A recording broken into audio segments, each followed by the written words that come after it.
Di berbagai penjuru dunia, ada tanaman yang begitu langka hingga keberadaannya lebih sulit ditemukan daripada banyak spesies hewan yang terancam punah.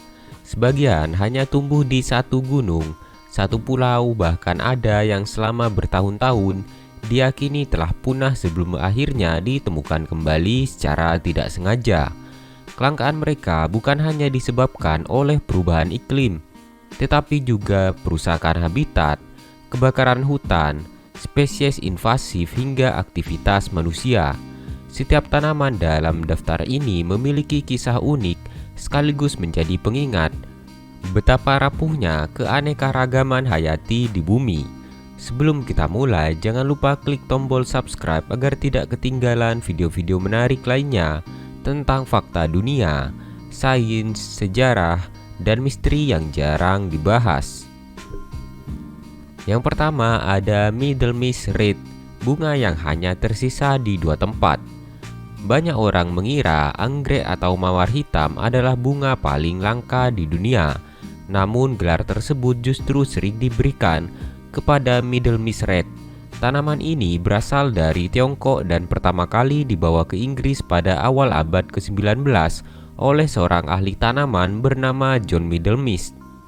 Ironisnya, ketika tanaman ini berhasil tumbuh di Inggris, populasi alaminya di Tiongkok justru menghilang akibat alih fungsi lahan dan budidaya yang tidak terkendali. Saat ini, Middle Mist Red diketahui hanya bertahan di dua lokasi yang terdokumentasi dengan baik, yaitu sebuah rumah kaca di Inggris dan satu koleksi kebun di Selandia Baru. Bunganya berwarna merah muda pekat dengan bentuk yang menyerupai mawar.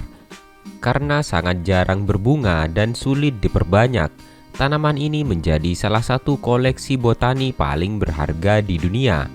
Yang menarik, Middle Mist Red sebenarnya bukan bunga yang sulit tumbuh. Kelangkaannya lebih disebabkan karena habitat aslinya telah hilang sebelum upaya konservasi dilakukan secara serius. Yang kedua ada Wood Cycad.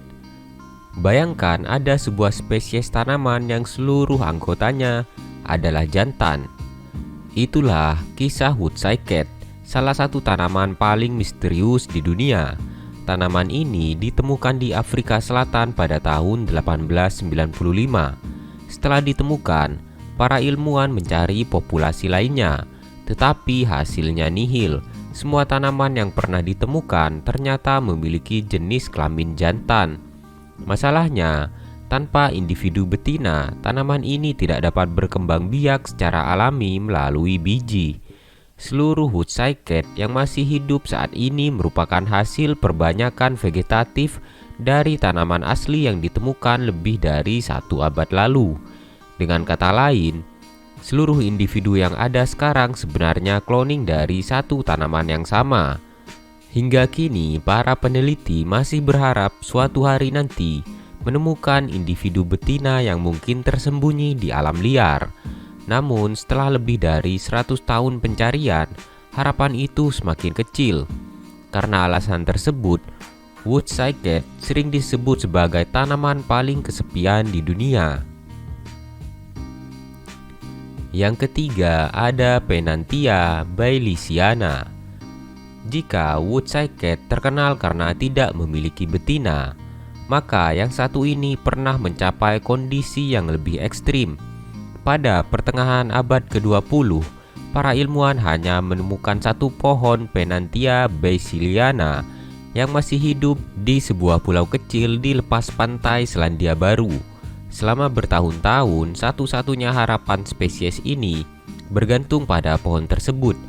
Ancaman badai, penyakit, atau kebakaran saja bisa menghapus seluruh spesies dari muka bumi.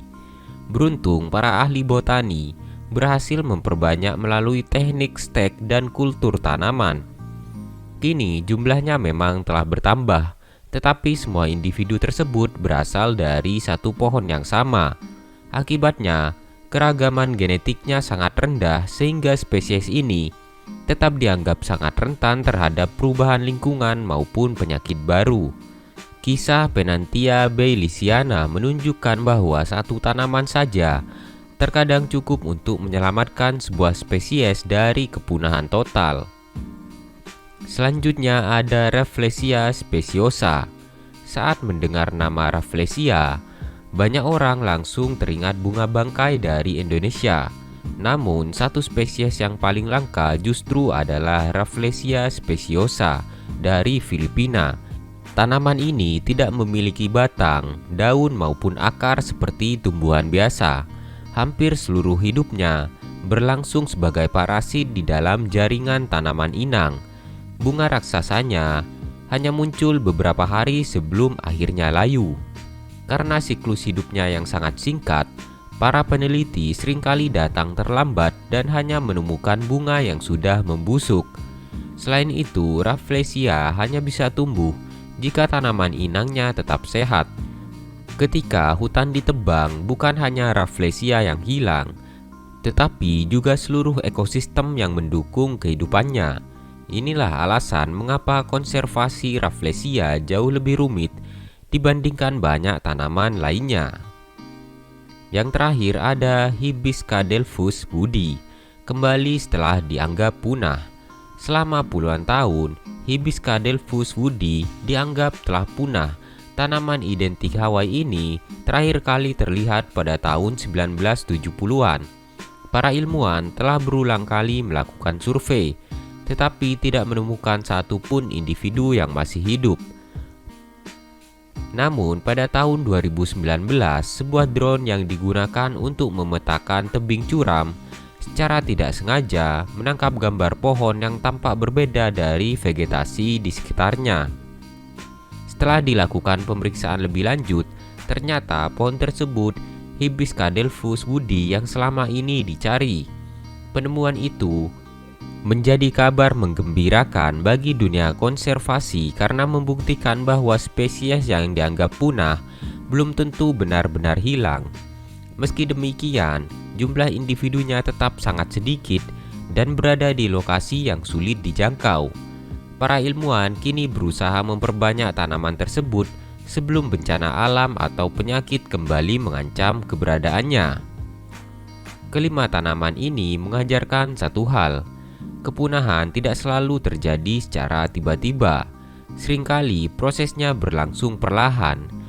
Dimulai dari berkurangnya habitat, menurunnya populasi hingga akhirnya hanya tersisa satu individu atau bahkan satu klon. Beruntung berkat kerja keras para ahli botani dan lembaga konservasi di berbagai negara, beberapa di antaranya masih memiliki peluang untuk bertahan. Namun tanpa perlindungan habitat alami, bukan tidak mungkin daftar tanaman paling langka di dunia akan terus bertambah setiap tahunnya.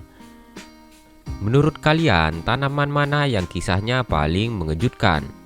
Tulis pendapat kalian di kolom komentar.